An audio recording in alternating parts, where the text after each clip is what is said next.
이 당시 수사 지휘 라인이 어떻게 돼요? 부임하기 전에 수사 지휘 라인이 어떻게 됩니까? 라인은 뭐냐? 김봉현 얘기하는 다 맞잖아요. 검사 관련 부분들은 저희도 당혹스럽게 발표하고 알았습니다. 왜 갑자기 총장의 수사 지휘권을 배제하는 지휘를 법무부 장관이 내립니까? 예, 앞서 전해드린 대로 추미애 법무부 장관이 어제 수사 지휘권을 발동했습니다. 윤석열 총장은 라임 수사에서 빠져라. 동시에 윤석열 총장 가족과 측근과 관련된 4개 수사에서도 빠져라. 장관이 직접 지휘하겠다. 이런 뜻이 되는 거죠. 특히 라임 건 같은 경우는 라임 주범 김봉현의 주장이 바탕이 됐습니다.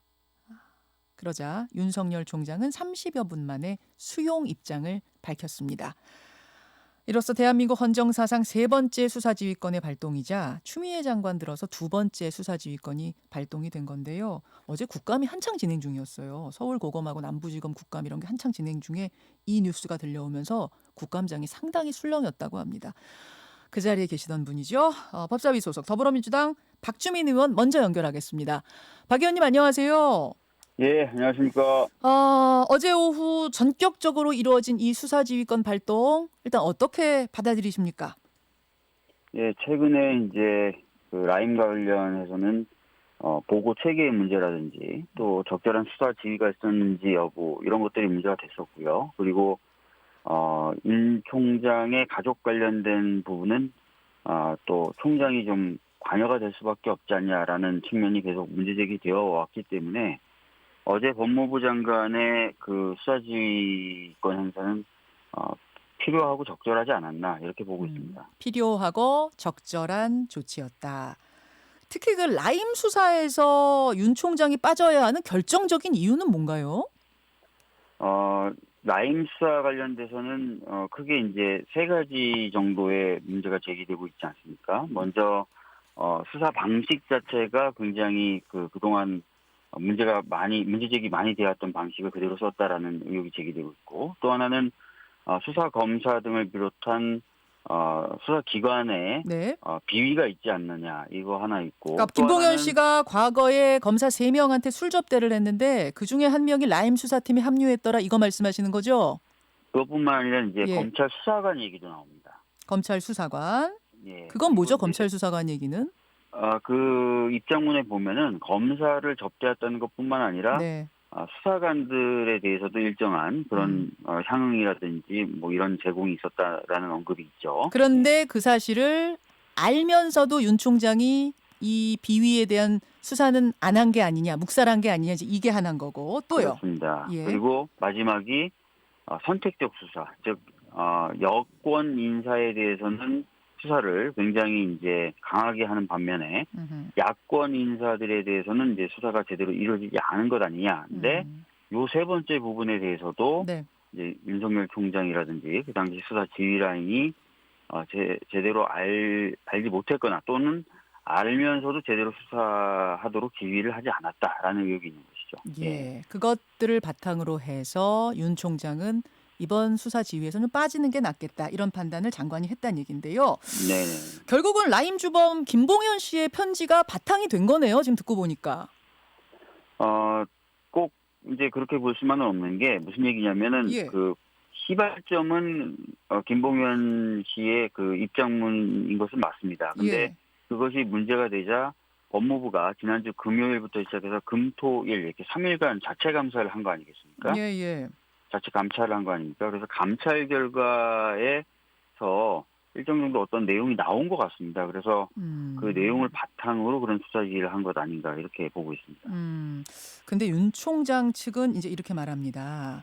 우선 라임 수사팀 임명은 총장 관여 사안이 아니다. 그러니까 술 접대한 사람이 어떻게 라임 수사팀에 들어갔냐라고 김봉현 씨가 말했지만 그거는 오히려 법무부 장관 승인 사항이다. 이렇게 얘기를 하고 또 김봉현이 검사 술 접대했다는 사실을 분명히 진술했는데도 윤 총장이 뭉갠 거 아니냐 지금 이렇게 얘기하는데 윤 총장은 그 사실을 보고받은 적이 없다. 이거는 어제 국감장에서 남부지검장도 그렇게 얘기하지 않았느냐 이렇게 얘기를 하던데요. 우선은 첫 번째 말씀하셨던 그 수사팀 구성에 관련돼서는 네. 대검의 입장도 이렇게 나온 것으로 저는 알고 있습니다. 그러니까 총장이 다 하지 않았다. 대검과 남부지검 그리고 법무부 이 세 주체가 협의해서 구성했다라고 얘기한 걸로 알고 있습니다. 예, 그런데 총장도 그러니까 총장도 들어가고 법무부 장관도 관여했고 뭐 지검도 관여했고 이런 말이에요. 그렇죠. 그러니까 뭐 법무부만 했다 이런 건 아닌 거죠. 그런데 어제 이제 국감장에서 우리 당 이제 의원들이 제기한 의혹들을 좀 보면은 예. 과거에 이 수사팀이 꾸려질 때 예. 파견 검사들이 들어갑니다. 4명 정도. 예, 예. 근데 이 파견 검사가 이제 파견될 때 그리고 뭐 그래서 그 팀의 구성이 될 때는 그 당시 보도를 보면 윤석열 총장이 좀 주도적 역할을 한 것으로 좀 나와요. 그래서 이제 요 부분도 그 대검이 어제 밝힌 그 입장하고 좀 다를 수 있다는 거고요. 또 제가 실무 쪽에 있는 분들하고 좀 얘기해 보니까 네. 아무래도 이런 수사팀을 꾸릴 때 협의는 하지만 네네. 주로 대검 총장의 그 의견이 가장 많이 반영된다라는 얘기들을 하더라고요. 네. 그러면 그 술 접대 사실을 김봉현이 진술을 했는데도 윤 총장이 묵살한 거 아니냐? 이건 윤 총장은 전혀 보고받은 적이 없다고 하는데요. 묵살이 아니라? 술 접대 부분 같은 경우에는 지금 윤석열 총장 같은 경우에는 이제 보고받은 바가 전혀 없다라고 얘기를 하고 있습니다. 예, 그런데 저희가 지금 전체적으로 문제 삼고 있는 부분 중에 하나가 바로 이 보고거든요. 예. 왜냐하면 보고가 어제 이제 국감장에서도 계속 문제 제기됐던 것처럼 정식의 절차 또는 통상의 절차에 따라서 이루어진 보고가 아닙니다. 어허. 예, 남부지검장이 이제 윤석열 총장을 면담하는 과정에서 보고가 이루어진 것이고요. 그 과정에 아마 배석자가 없었던 것으로 추측이 됩니다. 잠시만요. 그럼 윤 총장은 분명히 이 검사 비위가 있다는 걸 보고 받았다는 말씀이세요? 그러니까 아니 제 말씀은 이 보고 과정이요. 통상적으로는 남부지검장이 대검에 반부패 부에 보고를 하고요. 그다음에 반부패 부장이 대검 총장한테 보고하게 돼 있습니다. 그런데 이런 보고 절차를 통해서 이루어진 보고가 아니라 네. 면담 보고, 얼굴을 남부지검장하고 총장이 만난 자리에서 보고가 이루어졌다는 거예요. 그러니까 꼭 이 건만 아니라 다른 건들도 그렇단 말씀이세요? 이 건에 대해서 그렇게 이 건에 이루어졌다는 대해서 겁니다. 그렇게 이루어졌다? 자, 그래서 남부지검장하고 총장 사이에 무슨 내용이 오고 갔는지에 대해서 확인이 필요한 거예요. 그러니까 무슨 얘기냐면은 나는 보고 안 받았다라고 하지만 진짜 보고 안 받았는지 이런 부분을 만약에 통상적인 보고 절차에 의해서 이루어졌다면 여러 사람들이 그것을 확인해 줄 수 있고 증명해 줄 수 있지 않겠습니까? 그런데 이제 어제 국감장에서 나온 얘기는 그런 통상 절차에 의해서 이루어진 게 아니라 면담 보고를 통해서 이루어진 것이고 라임 수사 전반에 대해서는 1대1 면담 보고가 이루어졌다. 면담 이런 보고에서 말씀이신 이루어진 거죠? 것이고 또 면담 보고의 경우에도 통상적으로는 배석자, 관련 대검 부장이 배석을 하는데 네네. 그 배석이 이루어졌는지도 지금 약간 불투명한 거예요. 그러니까 둘 사이에서 이루어졌을 가능성이 가장 큰 거죠. 지금 현재 상태에서는. 그럼 보고한 적이 나도 보고받은 적이 없다고 하는 남부지검장의 경우는 어떻게 보세요? 거짓말하고 있다고 보세요? 할 수도 있다? 그 부분이 지금 둘 사이에 보고가 이루어진 것이고 하기 때문에 이 부분은 좀 더 들여다봐야 된다는 것이죠. 알겠습니다. 단순히 대검 총장의 말만 믿기는 좀 의아한 부분들이 있다는 것이죠. 예. 그런가 하면 김봉현 씨가 야당 정치인들한테도 로비했다고 말했는데 야당 정치인 수사는 안 하더라라고 편지에 썼는데 윤 총장 말은 야당 정치인 수사도 지금 진행 중이다. 한참 하고 있는데 왜 그러냐 이런 거거든요. 그러니까 지금 이것도 이제 보셔야 될 게 아까 제가 이제 보고 체계와 보고 계통을 말씀드렸지 않습니까? 남부지검, 반부패부장, 그다음에 대검 총장. 그죠? 지위가 있었으면 통상적으로 또 이 역순으로 내려가게 됩니다. 그런데 아까 말씀드렸던 대로 이 보고나 이런 것들이 통상적인 이런 절차가 아니라 남부지검장과 대검총장의 양자 간의 면담 보고 형식으로 이루어졌기 때문에 지위가 있었는지 없었는지도 이 총장과 남부지검장만 아는 거죠. 아니 그 1대1 면담 방식의 이런 보고가 아주 이례적인 건가요? 그러니까 면담 보고도 한다는 거예요. 면담 보고도 한다는 건데 아까 말씀드렸던 대로 면담 보고를 할 경우에는 통상적으로 관련 부의 부장, 대검의 부장을 배석을 하고 또 서면을 다 준비해서 가기 때문에 서면도 자료에 남고 그렇다는 거예요. 그래서 네. 이런 부분들이 다 체크가 좀 돼야 되는 상황입니다. 지금 단계에서 검찰총장의 말이 무조건 맞다라고 네, 얘기하기는 좀 애매한 거고 또 어제 그렇군요. 다른 보도들 보셔서 아시겠지만 반부패부는 왠지 패싱된 것 같다. 이런 얘기들이 자꾸 나오는 거지 않습니까, 지금? 그러니까 이제 면담 보고가, 그러니까 통상적인 보고 절차하고 다른 면담 보고가 이루어졌고 또 그 면담 보고조차도 통상적인 면담 보고의 형식과는 좀 다르게 이루어진 것 같다는 게 현재까지 제가 추측하는 바입니다. 근데 그 네. 부분에 대해서 먼저 조사를 한 다음에 수사지휘권을 발동을 해야 되는 건 아닌가? 수사지휘권을 먼저 발동해놓고 이 부분을 체크하는 것이 네, 그래서 뭔가 제가 좀 아까 빠른 건 아닌가? 예. 그래서 제가 말씀드린 게 김봉현의 잡힐 입장문만 가지고 아마 수사지휘한 것 같진 않고 예. 지난주 금토일 3일간 좀 강도 높은 감찰이 있었다는 거잖아요. 예. 이런 과정이라든지 또는 입장문의 내용에 관련돼서 예. 그 감찰 과정에서 뭔가 좀 나온 것 같다. 그래서 그 뭔가 좀 나온 걸 가지고 수사지휘를 한 것 같다라고 제가 아까 말씀드렸지 않습니까?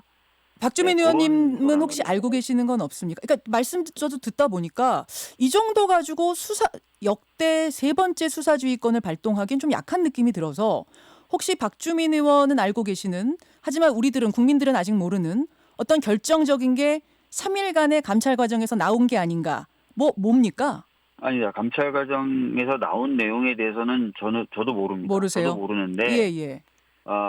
법무부 쪽에서 그 법무부 쪽에 제가 그래서 저도 좀 알아보려고 노력하지 않았겠습니까? 예. 해보려고 했더니 그 정도 언급만 합니다. 뭐 좀 더 있습니다. 감찰해보니 뭐 조금 더 있더라고요. 정도의 얘기 정도만 저도 알고 있습니다. 감찰해보니 윤석열 총장 관련해서 뭐가 좀 더 있더라고요라고까지는 들으셨어요. 윤석열 총장이라는 표현도 아니고요. 그냥 전반적으로 그 입장문 관련된 그 김동연 내용을 편지 뒷받침할 만한 것들이 좀 있더라고요 정도의 얘기만 들었습니다. 그 정도 알겠습니다. 예. 구체적인 알겠습니다. 내용은 저도 못 들었고요. 구체적인 내용을 얘기해 주지 않았습니다. 예. 이게 이제 수사지휘권 발동이라는 게 사실은 굉장히 큰 거 아닙니까? 검찰이 권력으로부터 독립적으로 수사하라, 그러니까 권력의 눈치 보지 말고 수사하라라고 해서 여태까지 이제 수사의 독립성을 중시했던 거고, 그게 치명적으로 문제가 있을 때만 수사지휘권을 장관이 발동시키는 건데, 이번에 이제 역대 3번째 발동이어서 사실은 아주 더 결정적인 뭔가, 총장이 빠져야 될 정도의 뭔가가 사실은 더 있는 게 아닌가라는 생각들을 하게 되는데 아직 그 부분은 정확히 모르시는군요. 모릅니다. 모르고 수사지휘권 발동할 때는 이것저것 다 고민하고 고려하지 않았을까 싶은데요. 예. 뭔가 있긴 있을 것 같으세요? 그건 저도 잘 모르겠습니다. 알겠습니다. 그 라임 사건에 대해서는 그렇고, 이번에 수사지휘권을 발동하면서 윤 총장 가족이나 측근 관련해서 진행 중인 수사 그 4건에 대해서도 발동이 됐습니다. 근데 이미 이 가족과 측근 관련 수사에서는 윤 총장이 자신이 스스로 빠지겠다고 말을 하고 빠진 상태가 아니었나요? 어떻게 또 이번에 다시 들어갔을까요? 사실 그 부분에 대해서도 저희가 외부에서 알기는 어렵습니다. 외부에서 알기는 어려운데 만약에 이제 윤 총장이 가족 관련된 사건의 수사에서 빠져 있었다면 법무부 장관의 이번 수사지휘는 현재 상황을 그대로 인정한 것이자 원칙을 다시 선언한 것에 불과합니다. 그죠? 그렇기 때문에 이게 특별하게 이런 걸 수사지휘하다니 이렇게 반응할 필요가 오히려 없는 것이 되겠죠. 그러니까 원칙 선언이다. 다시 한번 확실히 한 거다. 네. 이미 빠져 있는데 다시 이 부분을 이번에 넣다 보니까, 물론 지금 원칙이라고는 원칙을 확인한 거라고 말씀은 하셨습니다만, 일각에선 어떤 해석이 나오냐면 결국 윤석열 총장 사퇴해라, 윤석열 총장 옷 벗어라라는 사인 아니냐, 압박 아니냐, 이런 해석들이 나옵니다. 그렇게까지 이제 해석하실 필요는 없고요. 아까 말씀드렸던 대로 만약에 이제 윤석열 총장의 가족 관련된 사건에서 이미 총장이 빠져 있고 전혀 아무것도 안 하고 있다면 원칙을 다시 확인하는 거고, 또 오히려 책임지고 각 지검장, 수사 담당 지검장들이 수사를 하라라는 어떤 무거운 질책일 수 있겠죠. 그런 의미가 되는 것이기 때문에 이거 가지고 윤 총장 보고 물러나라 이렇게 이제 보시기는 좀 어려울 것 같습니다. 그렇게 보죠. 박주민 의원 개인 생각은 어떠세요? 사실 윤 총장이 이 상태에서 정말로 검찰총장직을 수행할 수 있는가? 빠져야 된다, 사퇴해야 된다라는 의견도 여권 일각에서 뭐 나오고 있지 않습니까? 어떻게 보세요? 글쎄요, 뭐 항상 제가 이제 드리는 말씀인데요. 네. 결과 이런 부분에 대해서는 뭐 고민하고 있지는 않고, 그다음에 결국 얘기하기가 참 그런데 대통령님의 인사권 영역이라서 제가 뭐라고 말씀드리긴 좀 그렇습니다. 알겠습니다. 알겠습니다. 여기까지 말씀 듣겠습니다. 고맙습니다. 네, 감사합니다. 김현정의 뉴스쇼는 청취자 여러분의 참여로 이루어집니다. 트위터, 페이스북, 레인보우 게시판, 그리고 단문 50원, 장문 100원의 유료 문자 샵 1212, 우물정 1212 통해 참여하실 수 있습니다.